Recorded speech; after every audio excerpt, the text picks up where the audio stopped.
حلال کھانے کی برکت۔ ایک مسلمان بادشاہ کے ملک پر کافروں نے حملہ کر دیا تو اس بادشاہ نے اپنے بیٹے کو مقابلے کے لیے بھیجا۔ ایک ہفتے کے بعد خبر آئی کہ اے بادشاہ، آپ کا بیٹا میدان چھوڑ کر بھاگ گیا ہے۔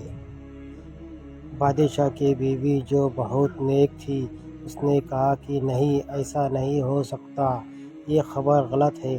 بادشاہ اپنی بیوی پر غصہ ہونے لگا کہ تو یہ بیٹھ کر کیسے کہہ سکتی ہے کہ یہ خبر غلط ہے۔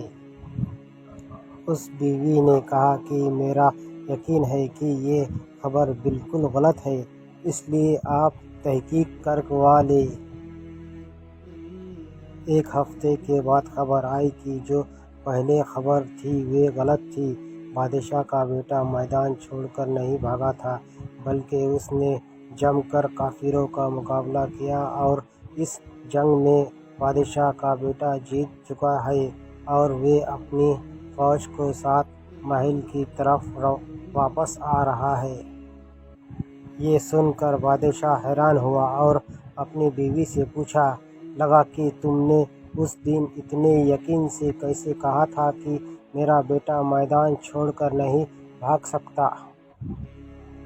جب سے یہ بچہ پیدا ہوا ہے میں نے کوئی حرام کی چیز نہیں کھائی، بلکہ ہمیشہ حلال چیزیں ہی کھائی، اور جب بھی میں نے اپنے بچے کو دودھ پلایا تو ہمیشہ وضو کر کے ہی پلایا۔ جس بچے کے لیے میں نے اتنی قربانی دی اور اس کے جسم میں کبھی حرام چیز نہ جانے دی، تو وہ بچہ آج کافروں کے سامنے چھوڑ کے کیسے بھاگ سکتا ہے؟